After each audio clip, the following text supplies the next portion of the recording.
The Long Road by Wolfland. Given that the gym in Dewford was so new, there was hardly any information for Stephen to do proper research on the way there. What he did know was that the old Slateport gym showcased poison-type Pokemon, designed to push trainers to their limits with lengthy and tedious battles. By owning a dual Steel and Psychic-type Pokemon, it meant he would have an easy time if Dewford kept its predecessor's typing. Which is why Stephen's heart sunk when he stepped through the doors of Dewford's gym and saw the rusty red color of the gym's insignia. Welcome, Challenger, to Dewford's premier fighting-type gym! I hope you and your Pokemon are pumped up and ready to rumble! The gym leader's voice echoed across the expanse of exercise machines and free weights, and Stephen nearly managed to backpedal his way to the exit before he was surrounded by the gym's enthusiastic junior trainers. Hey now, no need to be shy. My name's Jude, and there's only one thing I like more than a good Pokemon battle, and that's when trainers show their confidence and give it their all, win or lose. By the looks of it, Jude was a strong trainer who'd been around a gym or two in his life. In short, he was an intimidating man, and Stephen could feel his heart beating in his chest as he weighed his options. Beldum still hadn't learned any Psychic-type moves that would give them the advantage. Takedown would be effective, but coupled with the heavy damage of Fighting-type moves, he certainly didn't like their odds of being able to dodge every attack that came their way. Stephen kept quiet as he felt everyone's eyes on him, while the gym leaders spoke up again. You'll have to face two of my junior trainers before you'll be allowed to take me on. The good news is there's no challengers ahead of you at the moment, so there's no wait at all. Jude gave Stephen a small smile as he ran a hand through his spiky hair. Look, I can tell you're nervous. My advice is, don't be. After all, the most important part of a gym challenge is being able to show that you and your Pokemon are getting stronger, right? Oh, Dad! Can I battle him? A boy with similarly spiky hair bounced up through the crowd of junior trainers, waving his arm excitedly. Nah, Brawly. You should save your strength for tomorrow's challengers. Jude offered a sly wink. Besides, we want to make sure the challenger here has at least a fair shot of making it through to face me. Stephen winced. If only Jude knew how much of a handicap Beldum would really need just to get through one battle against a fighting-type opponent. Juliana, why don't you take the first round? Now, Challenger, what did you say your name was? Stephen barely managed to squeak out his name before a hand patted him on the shoulder. He turned to see the boy named Brawly smiling at him. Hey, you got this. But Stephen didn't share Brawly's conviction as he watched the first trainer's Machop materialize on the gym floor. And just as he predicted, it didn't take long for his earlier worries to come true. From the first command, Beldum was tossed around like a sentient piece of gym equipment, and Stephen watched helplessly as his partner was bunted across the gym in a flurry of swift, striking attacks. He could barely contain his embarrassment as he collected his battered partner and swiftly exited the gym, unable to meet either Jude or Brawly's concerned eyes on the way out.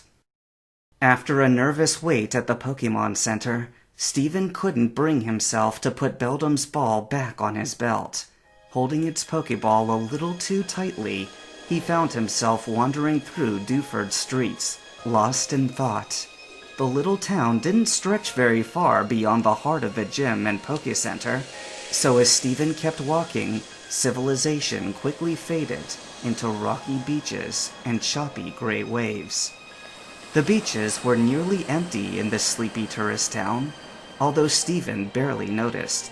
He was on autopilot, simply going as far as his legs would carry him, away from Dewford, away from that gym, and away from where he'd utterly failed his partner. He was only snapped from his trance as the Pokeball he clutched in his hands began to shake so violently he couldn't hold on to it anymore. Dropping it as if it had burned him, the ball landed on the sand and burst open in a flurry of chatters and chirps. Stephen flinched and immediately flew into apology. "Beldam, I'm so sorry. I should have prepared better." But he was silenced with a gentle touch of cool steel on his forehead. "Beldam?"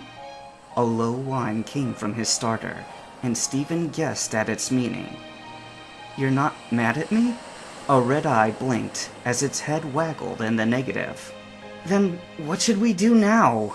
You know as well as I do we can't take that gym on again. At least, not until we get stronger." Beldam floated back and hummed, before turning its eye down the beach leading even further away from town. Stephen squinted against the sunlight to follow Beldam's gaze, and he could just make out some rocky outcroppings rising out of the sand. "Did you want to go there to train?" With happy chattering, Beldam circled its trainer once before taking off like a rocket down the beach. And that's how Stephen found himself sprinting after his partner towards the yawning entrance of Granite Cave. Stephen was startled from his thoughts by the sound of low breathing at close proximity. His skin prickled from the warm air that brushed his neck as the nearby creatures shuffled about in the darkness. He wasn't sure what kind of Pokemon lived in the lower levels of Granite Cave, but based on all the literature he'd read on the subject, there was a high probability that, whatever it was, wouldn't be averse to sinking their teeth into something warm and fleshy.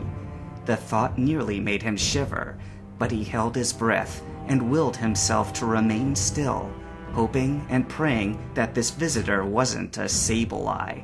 But the owner of the inquisitive sniffing didn't leave, and it wasn't long before he felt a sharp nip at the back of his head.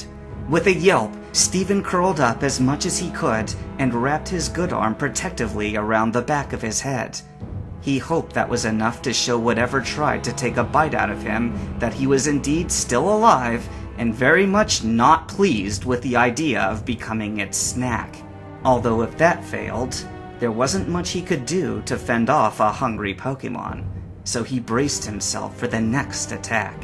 But instead of the stab of sharp claws or piercing fangs, Stephen felt only a rough, sandpapery scuffling along the back of his fingers. He froze out of sheer confusion at the situation. As the less than ferocious prodding continued along his forearm, and then moved along the back of his neck, a realization struck. Was this Pokemon licking him like an oversized treat? Spurred by equal parts curiosity and determination, Stephen groaned as he managed to shift himself so that he could get a look at the friendly visitor. When he craned his head in the direction of this cereal licker, he came face to face with a pair of blue eyes set deep in two silvery sockets. He only had enough time to figure out the Pokemon species before it uttered a startled squeak and bolted back into the shadows. Stephen sighed, relieved that the little Auron didn't pose a significant mauling threat. But the visit did raise another concern. He needed to somehow get out of this predicament and back up to the upper levels of the cave before another, less friendly Pokemon took interest in his presence. Without anything to grab onto to pull himself away from the cavern wall, he gave a resigned sigh. The only way out of this was not going to be pleasant. Placing his forearm against the wall and bending his left knee so that his heel was firmly planted on the floor beneath him, Stephen took a deep breath and pushed with all his might. The force of the push was enough to roll him away from the wall from his back to his stomach, but at a high price. A cry of anguish rippled from his throat as his dislocated shoulder was ground into the stone floor with a sickly popping sound. It took everything he had to fight the urge to vomit as he lay panting from the pain.